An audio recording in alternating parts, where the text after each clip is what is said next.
बिस्मिल्लाहिर्रहमानिर्रहीम, अस्सलाम वालेकुम नाज़रीन। आप देख रहे हैं प्रोग्राम फैसला। मैं हूं आफ्ताब मोगेरी। फैसले की बात करें तो अब आज़ाद कश्मीर और गिलगित बल्तिस्तान की इलेक्शन जो होने जा रही हैं जीबी की इलेक्शन में, वहां पर अगर कहा जाए कि 7 तारीख को बड़ा फैसला होने जा रहा है। अगर फैसले की बात करें तो पाकिस्तान तहरीक-ए-इंसाफ, पाकिस्तान मुस्लिम लीग नून, पाकिस्तान पीपल्स पार्टी और दीगर सियासी जमातें, जैसे कि कहा जाए कि इस वक्त जो दो बड़ी अहम पार्टी हैं, पीपल्स पार्टी और कहीं ना कहीं PMLN, मगर पाकिस्तान तहरीक इंसाफ बारहा इस बात का जिक्र करती हुई नज़र आ रही है कि इलेक्शन से, जैसे कि पाकिस्तान के जो जनरल इलेक्शन थे उसमें हमें बाहर कर दिया गया और यहाँ पे भी वही सूरत हाल है, क्योंकि पाकिस्तान तहरीक इंसाफ को उस तरह से आज़ादाना तरीके से जो है पाकिस्तान तहरीक इंसाफ के अरकान का इल्ज़ाम ये भी है कि हमें ना तो इलेक्शन कैंपेन का इजाज़त दी जा रही है, ना तो हमें जो है उस तरह से जलसे की इजाज़त दी जा रही है, ना हमारे रहनुमा जो KP और इस्लामाबाद और कहें कि पंजाब से जा रहे हैं उनको रोकने की कोशिश की जा रही है। 7 तारीख को होना होगा क्या, ये अपनी जगह पे अहम बात है, मगर GB की असम्बली की 33 नशिस्तों में अगर कहा जाए कि 24 नशिस्तें जो बड़ी अहम इंतखाबात हो गए, 6 नशिस्तें ख़वातीन के लिए और 3 टेक्नोक्रेट के लिए जो नशिस्तें हैं वो बड़ी अहम हैं। आज पाकिस्तान पीपल्स पार्टी के चेयरमैन बिलावल भुट्टो जरदारी ने सिंध का मिसाल देते हुए कहा कि सिंध के वसाइल, अगर कहा जाए कि थरकोल और थरकोल से निकलने वाला जो कह सकते हैं कि वसाइल हैं वो पहले थर के लोगों के लिए इस्तेमाल किए गए, उसके बाद सिंध और सिंध के बाद जो है पाकिस्तान के मुख्तलिफ अजला को यानी कि नेशनल ग्रिड में बिजली दी गई और उससे जो है पाकिस्तान को फ़ायदा मिला।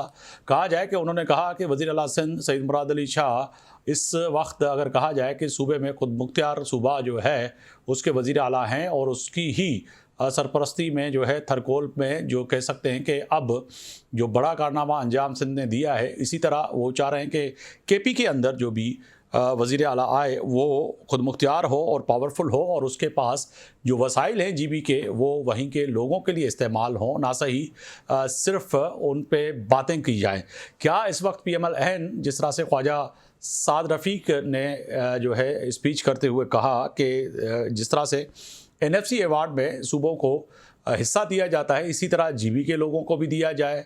ये तमाम सवालात इलेक्शन में ही क्यों इनको याद आते हैं? सवाल तो ये पैदा होता है कि क्या PMLN को, पीपल्स पार्टी को, PTI को, दीगर सियासी जमातों को GB का दर्द सिर्फ इलेक्शन में ही क्यों जागता है और उसके बाद 2 तकिए लगा के इस्लामाबाद में पुरसुकून आके जब वो बैठ जाते हैं फिर GB के लोगों का पुरसान हाल जो होता है उससे पूछते भी नहीं हैं।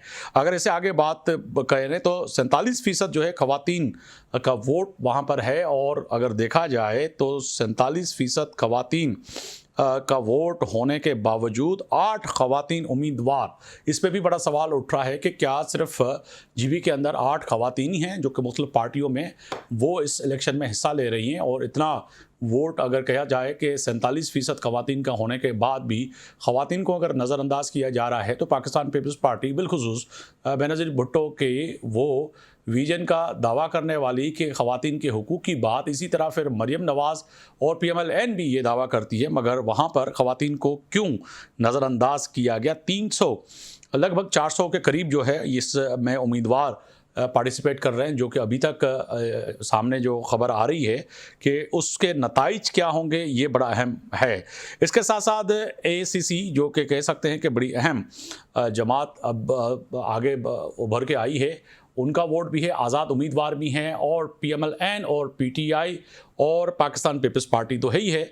तो कहा जाए कि अब अगली इलेक्शन, इस इलेक्शन के बाद पाकिस्तान पीपल्स पार्टी और पाकिस्तान मुस्लिम लीग नून कहीं ना कहीं इत्तेहादी बनकर और यहाँ पर जो है कहीं ना कहीं हुकूमत बनाने जाएंगे। चंद अरकान अगर आज़ाद भी मिल जाते हैं तो यह कह सकते हैं कि इस दफ़ा वफाक में अगर नून लीग की हुकूमत है, जो शायद जो मुख्तलिफ नुक्ता नज़र सामने पेश करते हुए वहाँ पे ग्राउंड पे जो सहाफ़ी हैं या फिर जो कह सकते हैं कि जो आज़ादाना तज़िया है उसमें कहा जा रहा है कि ये इस दफ़ा का इलेक्शन जो होगा GB का वो बड़ा अहम इसीलिए भी होगा कि इस इलेक्शन में सिर्फ व सिर्फ जो है PMLN और पीपल्स पार्टी ही हुकूमत बना सकेगी। इसी पे बात करेंगे।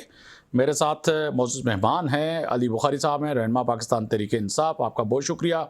बैरिस्टर आमिर हुसैन साहब है, रहनुमा पाकिस्तान पीपल्स पार्टी, आपका बहुत शुक्रिया। कर्नल रिटायर मोहम्मद मारूफ साहब हैं, रहनुमा पाकिस्तान मुस्लिम लीग नून। तीनों मेहमानों को खुशामदीद कहते हुए आपकी तरफ आऊँगा। बुखारी साहब फरमाइएगा, जिस तरह से मैंने कहा कि वाक़तन ऐसा है कि जो आप और वज़ीर आला KP ने भी खत लिख डाला है कि जी हमारे लोगों को आज़ादाना वहाँ पर इलेक्शन कैंपेन करने के लिए इजाज़त नहीं दी जा रही है, उसी तरह ग्राउंड नहीं दी जा रहा। और अब लग ऐसे रहा है कि आने वाले वक्त में आप फॉर्म 45, 47 की तरह GB में भी एहतजाज करते आएंगे। बिस्मिल्लाहिर्रहमानिर्रहीम। बहुत शुक्रिया आपका। देखिए, जहाँ बेईमानी होगी वहाँ एहतजाज तो करना चाहिए, और जो नहीं करेगा वो बेईमानों के साथ शामिल होगा। बड़ी सीधी सी बात ये है, जिसके अंदर ईमान की रत्ती होगी वो हक के साथ खड़ा होगा और अपनी बात जो सही है उसको सही करने का देगा, चाहे वो मैं हूँ या कोई और पार्टी हो या XYZ जो भी हो। इसमें तो कोई दूसरी राय नहीं है, यूनिवर्सल ट्रुथ है। अब जो आपने बात की कि जी वहां पर कंपेन नहीं करने दी जा रही, तो भाई आपके वीडियो क्लिप्स हैं, जरा देख लें उसको उठा के कि जुनेद अकबर और 5 महीने से कैसे उठा के बैठ फेंका। आज ही क्लिप्स हैं कि कैसे वहां के जैसे चोज हैं वो लोगों को घसीट घसीट के निकाल रहे हैं और लेके जा रहे हैं, उन्होंने कह रहे हैं खबरदार ये झंडा नहीं लगाना, ये चीज नहीं लगाना। आप अपने मीडिया पे जरा कोट कर दें कि जो हॉर्समैन का हमारा निशान था, बल्ला तो नहीं है ना हमारे पास, वहां पर भी बैन कर दिया गया नहीं है, और लेकिन हमारा हॉर्समैन का निशान था। सारी हमारी पार्टी ने उसके ऊपर जमा कराए, टिकट वसूल हुए, कोई ऑब्जेक्शन नहीं किसी किस्म का भी। उसके बाद कैंडिडेट्स को बुला बुला के वापस उनको कहा गया आप ले जाएं जी, हम इसको नहीं करेंगे। तो क्या ये मैं गलत बयानी कर रहा हूँ? जाके चेक कर लें, अगर कोई गलती हुई तो मैं आपके प्रोग्राम में आके माजरत करूंगा। बात ये नहीं है, बात ये है कि लेवल प्लेइंग फील्ड किसका नारा था? मरियम बीबी का नारा था। किधर है भाई लेवल प्लेइंग फील्ड? ये जो वोट को इज्जत दो किसका नारा था? मुस्लिम लीग नून का नारा था। किधर गया वो सारे के सारे नारे? तो बात यह है कि जो आपने सेकंड बात कही कि हुकूमत बनाएंगे, हम तो हमेशा से कहते हैं कि एंटी PTI जो है सारी की सारी ताकतवर हल्के भी और सारी की सारी सियासी पार्टियां इकट्ठे होकर इलेक्शन लड़ती हैं, चाहे वो कौंसलर के इलेक्शन हो, चाहे वो किसी सूबे के इलेक्शन हो, चाहे वो नेशनल असेंबली के इलेक्शन हो, चाहे ताजरों के इलेक्शन हो, चाहे वकीलों के इलेक्शन हो, कोई भी, चाहे लेबर यूनियन के इलेक्शन हो, तो सारी की सारी एक साइड पे और PTI इकट्ठी अकेली एक साइड पे, क्योंकि अवाम की पार्टी जो है वो PTI है। अब बात यह है कि यही बात बेनजीर भुट्टो शहीद भी कहती होती थी कि एंटी पीपल्स पार्टी और पीपल्स पार्टी इलेक्शन, IJI और 8 सितारे और असगर खान पिटीशन। हम तो नहीं कह रहे, आज उसकी आइडियोलॉजी को कोई नहीं मान रहा, उनके अपने बेटा नहीं मान रहा है, बच्चा नहीं मान रहा, खामन नहीं मान रहा, तो इसमें हम तो कुछ नहीं कर सकते हैं। बट सिंपल सी बात यह है कि इलेक्शन होते हैं for the government of the people, for the people and by the people. जब आवाम की वोट माननी ही नहीं है तो भाई अरबों रुपए किसने जाया करो? जब फ्री एंड ट्रांसपेरेंट इलेक्शन नहीं कराने एज पर कॉन्स्टिट्यूशन, तो फिर और क्या करना है आपने? फिर कैसे मुल्क को सीधा करेंगे? पाकिस्तान पिछले 4 साल तारीख, मगर बुखारी साहब यहाँ पर सवाल पैदा होता है कि साबिक वजीर आला समेत जो है कई अराकीन PTI के सीनियर लीडरशिप पाकिस्तान तहरीके इंसाफ को खैराबाद करके दीगर पार्टियों में क्यों चली गई? वजह क्या है कि आपके साथ लोग क्यों नहीं खड़े हो रहे? नहीं, ऐसी बात नहीं है। आज भी सबसे ज्यादा कैंडिडेट्स PTI के हैं। 2024 में जब इलेक्शन हुए तो 265 सीटों पे वाहिद पार्टी पाकिस्तान की, पूरे पाकिस्तान की वाहिद पार्टी थी जिसने 265 पे टिकट दिए और लोगों ने खड़े किए, और हर एक उम्मीदवार जो है टिकट के लिए जो है 3-3, 4-4 लोग थे। 200 से कम पीपल्स पार्टी ने दिए, 211 नून ने दिए। कहाँ क्या बात कर रहे हैं? पाकिस्तान की अगर एक वाहिद पार्टी है इस टाइम, जो कश्मीर में भी है, जो गिलगित बल्तिस्तान में भी है, जो चारों सूबों में भी है, वो सिर्फ और सिर्फ पाकिस्तान तहरीक इंसाफ है। पीपल्स पार्टी का देख लें पंजाब में क्या अशर है, नून का देख लें सिंध में, बलूचिस्तान में और KP में क्या अशर है। सो कहने का मकसद यह है कि आज ये तो हकीकत है, कोई माने या ना माने कि अवाम के अंदर कोई पार्टी है तो वो PTI है, अवाम के अंदर कोई लीडर है तो सिर्फ इमरान खान। साथ ही रहेगा बुखारी साहब, मैं जो है मोहम्मद मारूफ साहब को शामिल गुफ्तगू कर लूं सर। पाकिस्तान मुस्लिम लीग का नुक्ता नजर भी आना चाहिए। मैंने छोड़ना इसलिए मेरी बात सुन लीजिएगा जी। मेरी बात दूसरी ये थी, जो आपने एक बड़ा क्वेश्चन किया कि जी दोनों मिलकर हुकूमत बनाएंगे, तो यार फेडरल में भी दोनों ने मिलकर बनाई हुई है। अफसोस तो ये ना कि पीपल्स पार्टी की 30, 32, 34 सीटें तो अपनी थी ना। 17 वाला एक्सेप्टेबल है, 34 वाला फिर भी एक्सेप्टेबल नहीं है। ये बी क्लास में बैठे हुए हैं। यहाँ भी जो सर ये तो वहाँ पे जो ग्राउंड पे रियलिटी है उससे ये लग रहा है कि दोनों हुकूमत मिला के ही बनाएंगे और दोनों की इत्तेहादी हुकूमत होगी GB में। मगर मोहम्मद मारूफ साहब ये दुरुस्त है, अगर फ्री और ट्रांसपेरेंट इलेक्शन होंगे तो फिर पता चलेगा ना भाई। बिल्कुल, अगर आप कंपेन ही नहीं करने देंगे, एक पार्टी का स्लोगन भी ले लेंगे, एक पार्टी के लोगों को सर साथ ही रहिएगा। मैं मोहम्मद मारूफ साहब को शामिल गुफ्तगू कर लूं। मारूफ साहब ये फरमाइएगा कि PMLN और ख्वाजा आसिफ साहब ने वहाँ पे NFC अवार्ड का भी जिक्र किया कि जी GB को भी NFC अवार्ड में शामिल किया जाए, मगर ये मुझे बयानियाँ समझ में आज तक नहीं आया कि ख्वाजा आसिफ साहब एक्स पे कुछ और बयान देते हैं, राना सनाउल्लाह साहब कुछ टॉक शोज़ में हमारे प्रोग्रामों में कुछ और कहते हैं, पॉलिसी आपकी विफाकी वज़रा की कुछ और है, जब जलसा गाह में जाते हैं तो आप को जीबी का दर्द जाग उठता है और आप कहते हैं कि नहीं जी उनको भी एनएफसी अवार्ड में शामिल हो। फिर यहाँ पर 28वीं आईनी तरमीम का जिक्र छेड़ देते हैं कि सूबों से जो है मज़ीद जो है वजारतें और एनएफसी अवार्ड के तहत जो है वापस लिया जाए। चलें सर, यही सवाल जो है पाकिस्तान पीपल्स पार्टी के सामने रखूंगा। आमिर हुसैन साहब, आपके सामने सर, ये पाकिस्तान मुस्लिम लीग नून का डबल स्टैंडर्ड है कहेंगे आप? बहुत शुक्रिया जी। देखिए, बैरिस्टर साहब, कभी भी सूबाई खुद PMLN कभी भी सूबाई खुद मुख्तारी के हक में नहीं रही है और हमेशा से इनका एक चांस रहा है। मैं डबल स्टैंडर्ड नहीं कहना चाहता, लेकिन बहरहाल इनके मौक़िफ़ में तज़ाद है और हमारे साथ ही इन्होंने 18वीं तरमीम की थी जिसमें सूबाई खुद मुख्तारी, NFC अवार्ड और उसके तहत इसका सब ने PMLN भी इसका चेहरे थे। लेकिन आज ये सिस्टम को तब्दील करने की अगर वज़रा या इनके लोग बात करते हैं तो ये जवाब इन्हें देना चाहिए। पाकिस्तान पीपल्स पार्टी का चांस के साथ है, हम इनसे तनकीद नहीं करना चाहते, लेकिन इन्हें ये देखना चाहिए कि इनका मौक़िफ़ वक्त के साथ साथ या हर दहाई में क्यों बदल जाता है, ये देखने की चीज़ है। पीपल्स पार्टी अपने चांस के साथ खड़ी है। जीबी में इलेक्शन है तो अब इन्हें याद आया कि NFC अवार्ड में से शामिल करना चाहिए। हमने उसे स्टेटस दिया और उस वक्त अगर कोई कमियां रही तो वो हमारे साथ, क्योंकि तरमीम करने में PMLN शामिल थी तो ये नहीं मान रहे थे बहुत सी चीज़ों पे। तो जब इलेक्शन होते हैं बातें और होती हैं, लेकिन गिलगित के अवाम भी जानते हैं, कश्मीर के अवाम भी जानते हैं कि उनके हकूक़ की बात कौन करता है और सूबों के लोग भी जानते हैं कि किसने सूबाई खुद मुख्तारी के लिए, NFC अवार्ड के लिए जदोजहद की और रिस्पॉन्स किया।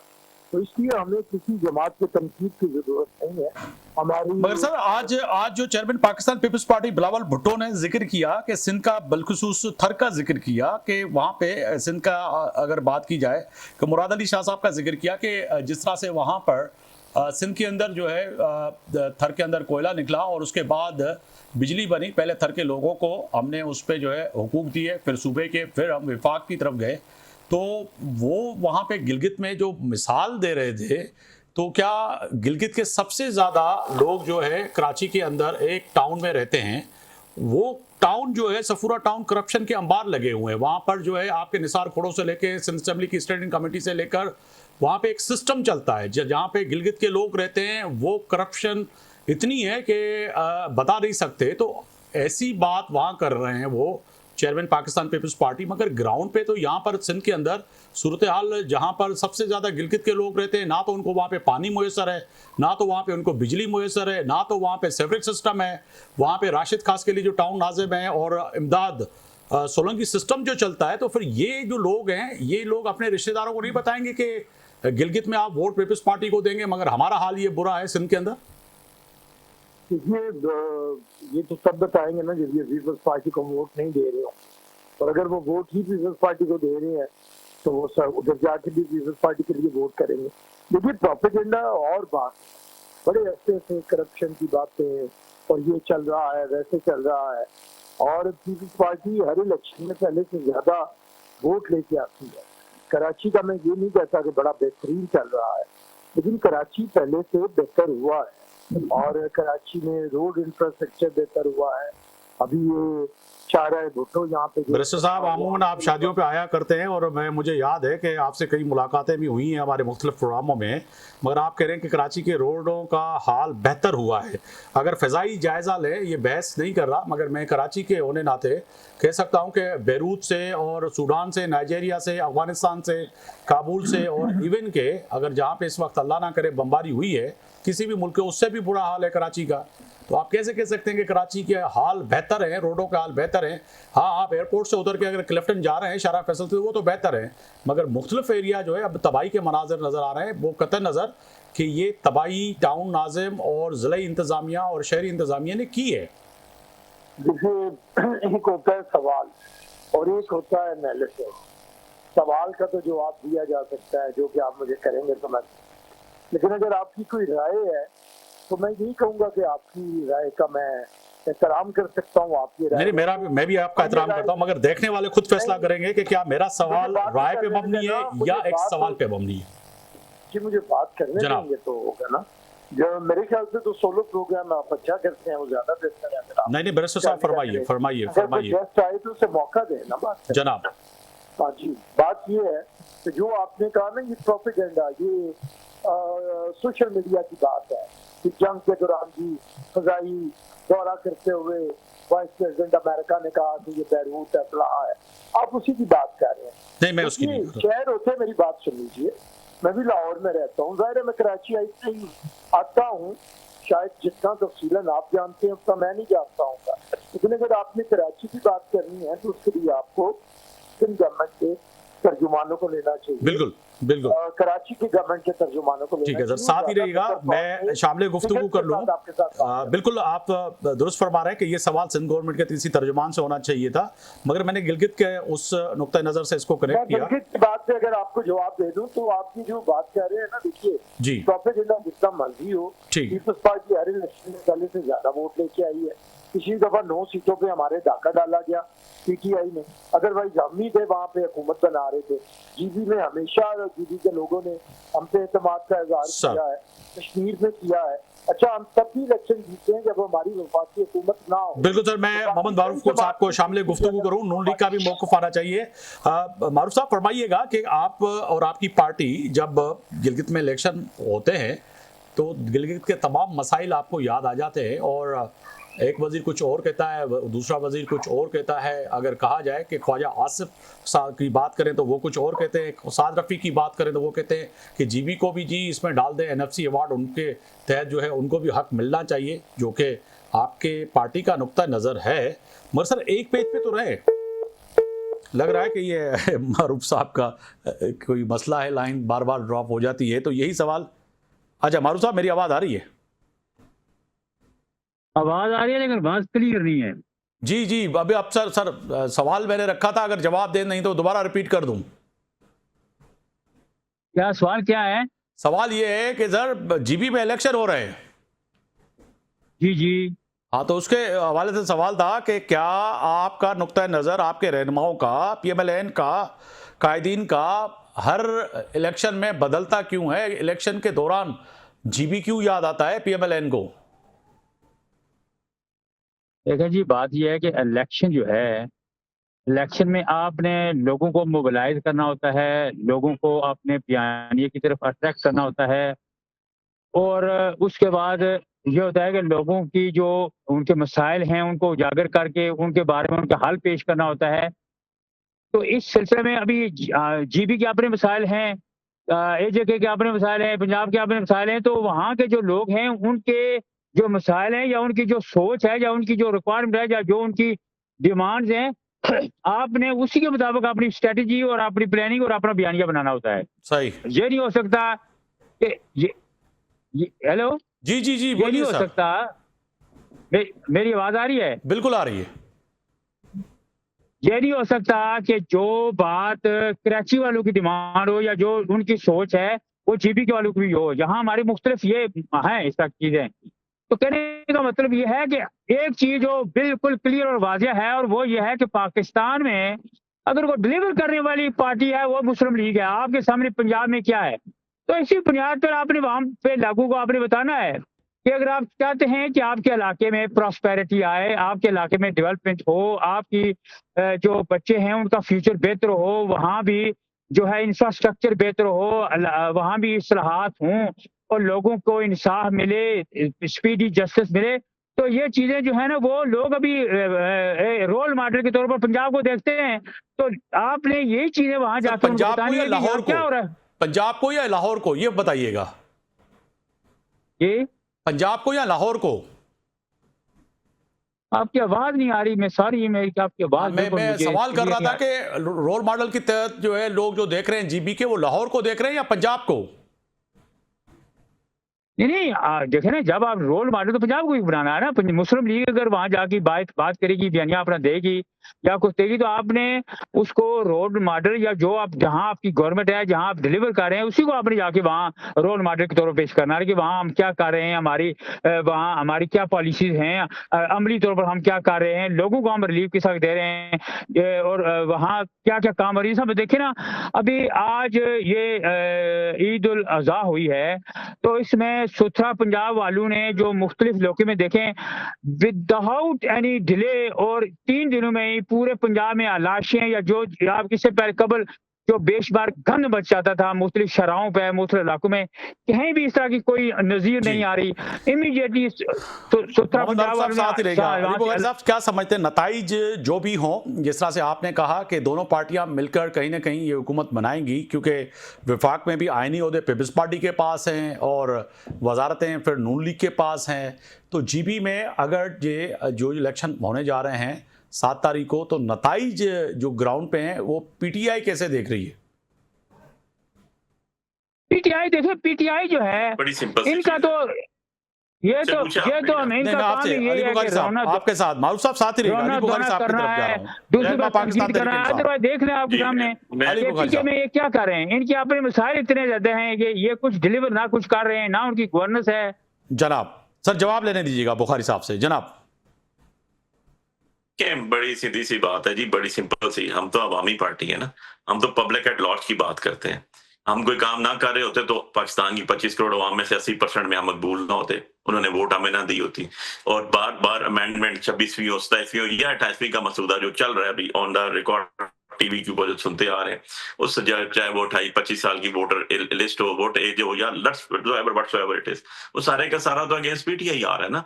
बाकी बात यह है कि एक बनाएगा या दूसरा बनाएगा, हमें इससे कोई फर्क नहीं पड़ता, बिकॉज कि हम तो एक चीज पे बिलीव करते हैं कि जो अवाम नास है, जिसको पब्लिक एट लार्ज कहते हैं, उसकी हुकूमत, उसके मुंतखब करदा हम जो एमएलएज हैं, एमएनएज हैं, उनकी मुंतखब करदा प्रोविंशियल हुकूमत, उनकी मुंतखब करदा नेशनल हुकूमत, जो कि अवामी हुकूमत होती है, उसी को कहते हैं government of the people, for the people and by the people. बाकी तो आप पैसे जाया करें, जिस मर्जी को उठा के बैठा दें, सिलेक्शन करें, एक उधर ले जाएं, दूसरे को उधर ले जाएं। अगर बुखारी साहब जो मारूफ साहब कह रहे हैं कि सूबे को, पंजाब को एक मिसाली सूबा बनाकर हमने जीबी को लोगों को बताना है कि इस तरह से काम करेंगे, बिलावल भुट्टो साहब सिंध का जिक्र कर रहे हैं, तो आप केपी का कम से कम जिक्र करेंगे कि केपी को भी हमने मिसाली बनाया है। मेरे से सवाल किया तो मुझे जवाब तो ले लेने दें, फिर आप लीजिएगा। मैं आपसे सवाल कर रहा हूं, पंजाब को आप किसके साथ कंपैरिजन कर रहे हैं? पंजाब को आप कंपैरिजन, लाहौर को उठा के आप कंपैरिजन कर रहे हैं, बाबल नगर किसके साथ है? पंजाब के साथ। मियां वाली किसके साथ है? पंजाब के साथ नहीं है। बकर लिया किसके साथ है? पंजाब के साथ। ये सारे मुल्क सूबे का 60% आबादी है, 60% वाला सूबा है, 13 करोड़ आबादी है, और उसको उठा के आप जो है सारे पैसे लाहौर लगा दें और बाकी लोगों का क्या करें? मैं अपने अल्फाज नहीं कह रहा हूँ, मैं इनकी सीएम के अल्फाज कह रहा हूँ। जो बाकू में वो तकरीर की तो उन्होंने कहा जी पंजाब में 60 करोड़ 13 करोड़ आबादी रहती है, 60% पाकिस्तान है, और हमारी ख्वातीन बड़े दूर दूर से पानी उठा के लेकर आती है। मैं अपने अल्फाज नहीं कह रहा हूँ, देख लीजिएगा स्पीच की थी उन्होंने जो अब्दी बाकू में, उसके अंदर उन्होंने कहा पैदल जाल के जाती हैं और बात से आती है, लोगों के पास पीने के लिए पानी नहीं है। आप देख लें, आपको एक इंसिडेंट याद होगा पाकपतन में, जहां पर हॉस्पिटल के अंदर न्यू बॉर्न बेबीज थे और ऑक्सीजन ना होने की वजह से डेथ होगी 100 से ज्यादा लोगों की। तो how come they are saying कि जी बड़ा अच्छा गुड गवर्नेंस है, बड़ा अच्छा क्लीन पाकिस्तान है, बड़ा अच्छा क्लीन पंजाब चल रहा है। यार फॉर गॉड सेक, दुनिया कहां पहुंच गई है? इसको निजाम को बेहतर यूं नहीं करना कि आप पुराने फरसूदा चीजें ला के नए बर्तनों में डाल दें और उनको कहें कि चलते जा रहे हैं। ऐसे कभी भी नहीं होता। अपने साथ देखें ईरान को, अपने साथ देखें टर्की को, इस्लामी मुल्क है, क्या तरीका कार राइज हो रहा है, कैसे कुर्बानी हो रही है, क्या नहीं हो रहा, क्या हो रहा है, दुनिया को देखे साथ। सर ये तो रही बात पंजाब की और वर्सेस जीबी की, पीटीआई मिसाली क्या देगी? सोहेल आफरीदी साहब, अगर आपके लीडरशिप जारी है तो वो क्या मिसाल देगी? मैं उधर आ रहा हूँ। सोहेल आफरीदी साहब का सूबा जो है ना, पिछले 20 साल से भाई जंग के अंदर है। 700 किलोमीटर से ज्यादा जो है ना हमारा बॉर्डर है अफगानिस्तान के साथ, और हमने जंग स्टार्ट नहीं की, मुशर्रफ साहब के दौर से स्टार्ट हुई है 20 साल से। हम तो कहते थे हमेशा कि गुफ्तगू शनीद करें, बैठे बात करें, लोगों को मारे नहीं, लोगों को चाहते हैं, हमारे अपने लोगों की हुई है, हमारे अपने लोग कुर्बानी लगे, हमारे अपने लोग शहीद हुए। तो हमारी तो प्रायोरिटी ये थी कि यार अमन कायम होना चाहिए। और हमारे दौर के अंदर पिछले 20 सालों में जो 3 साल हमारी गवर्नमेंट रही, फेडरल गवर्नमेंट की बात कर रहा हूँ, क्योंकि बॉर्डर सिक्योरिटी जो है वो फेडरल गवर्नमेंट की डोमेन है, प्रोविंशियल की नहीं है। आईजी जो सूबे का लगाता है फेडरल गवर्नमेंट लगाती है, प्रोविंशियल गवर्नमेंट नहीं लगाती। तो कहने का मकसद है कि जो हमारे 3 साल गुजरे उसके अंदर देखें कोई ड्रोन अटैक नहीं हुआ पाकिस्तान के अंदर, सबसे कम कैजुअलिटीज हुई, सबसे कम चीजें आई। तो मकसद है हल करने के लिए, हल करना चाहिए, और हल उस तरह करना चाहिए अपने लोगों के सरों से छत नहीं खींचे जाते। जैसे आप लाहौर की मिसाल दे रहे हैं, मैं इस्लामाबाद की मिसाल दे देता हूँ। 7-8 हजार घर सफाई से मिटा दिए गए, गोल्फ कप बनाएंगे और पता नहीं गोल्फ कोर्स बनेगा और क्या क्या बनेगा। इस तरह लोगों को मारती नहीं है स्टेट लोगों की माँ होती है, और माँ का काम है लोगों के ऊपर जो है साया रखना। उनके साथ 3-3 4-4 जूसियां खत्म कर दी, गरीब लोग रहते थे, उनको किसने अकोमोडेट करना है? मुझे बता दें जरा, क्यों कौन उनको लेकर जाएगा? क्या क्या कसूर है उन लोगों का? गरीब है, सिर्फ ये बात। किसी ने बात की, किसी ने प्रोग्राम किया आपके जाके, किसी ने कि वहां खड़े हो गए यार 300 साल पुराने गांव सफाई से मिटा दिए गए, and no one bothered it. और आप पंजाब की सफाई को लेकर बैठे हुए। फॉर गॉड सेक यार, इस तरह नहीं होता। जो अवामी लोग होते हैं वो अवाम की बात करते हैं, जो अवामी पार्टी होते हैं वो अवाम की बात करते हैं, अवाम के लिए बात करेंगे, पाकिस्तान के लिए बात करेंगे। 7 तारीख को फैसला होने जा रहा है बुखारी साहब, 7 तारीख को फैसला होना जा रहा है। फैसले से पुरुमीद हैं कि जो फैसला जीबी के लोग करेंगे। फैसले से कैसे पुरुमीद हूं मैं? मुझे आप बता दें कि मैंने इलेक्शन लड़ा इस्लामाबाद से 50,000 वोटों से जीता, आज तक पिटीशन का फैसला नहीं हुआ। पिटीशन जो जज फैसला कर रहा था उसको उठा के घर फेंक दिया गया। 26वीं अमेंडमेंट आ गई, 27वीं आ गई। जो ट्रिब्यूनल बनाया गया उसके बेटे का नाम है जस्टिस बनने के लिए पंजाब में। और अभी जो केपी के अंदर हुआ, उधर जीबी के अंदर हुआ है, जैसे 7-7 8 टाइम मैंने इसको आपके जो नेत खान समेत सबको उठा के बाहर कर दिया गया। आप क्या सच होगा? आज की वीडियोस आप देखें जो रिलीज हो रही है सोशल मीडिया के ऊपर, कि पकड़ पकड़ के कर रहे हैं, जो आपका हॉर्समैन का निशान है जिसपे टिकट सबमिट हो गए बगैर ऑब्जेक्शन के, बाद में वापस कर दिए गए। इस तरह फेयर फ्री ट्रांसपेरेंट इलेक्शंस होते हैं यार, ये इलेक्शंस हैं। ये सियासी लोग हैं, सियासी पार्टी ऐसी बातें करती हैं। इस तरह तो कभी भी नहीं होता यार, और इस तरह के रिजल्ट भी कभी दूर रास और नहीं हो सकते। उनका अल्टीमेटली रिजल्ट हमेशा आवाम को भुगतना पड़ता है, मुल्क को भी भुगतना पड़ता है। सो इसलिए जब भी आप किसी की इमानत में खयानत करेंगे तो उसका रिजल्ट अच्छा नहीं होगा। अली बुखारी साहब, रहनुमा पाकिस्तान तहरीक इंसाफ, आपने वक्त निकाला मेरे प्रोग्राम के लिए। बैरिस्टर आमिर हुसैन साहब, रहनुमा पाकिस्तान पीपल्स पार्टी, आपका बहुत शुक्रिया। कर्नल रिटायर मोहम्मद मारूफ साहब, रहनुमा पाकिस्तान तहरीक इंसाफ। ब्रेक पे जा रहे हैं, ब्रेक से जब वापस आएंगे तो बात करेंगे पाकिस्तान तहरीक इंसाफ और ख़ास तौर पर जो है सोहेल आफरीदी खैबर पख्तूनख्वा में जो है इस वक्त पाकिस्तान तहरीक इंसाफ के आपस में जो है जो इख्लाफात हैं वो जंग की तरफ जाते हुए नज़र आ रहे हैं, दस्तों गिरबान हैं। अब होगा क्या? वापस आएंगे तो पाकिस्तान तहरीक इंसाफ से पूछेंगे कि क्या आने वाले वक्त में केपी के अंदर CM की तब्दीली होने जा रही है। ये बड़ा अहम सवाल है, वापस आके यही उठाएंगे।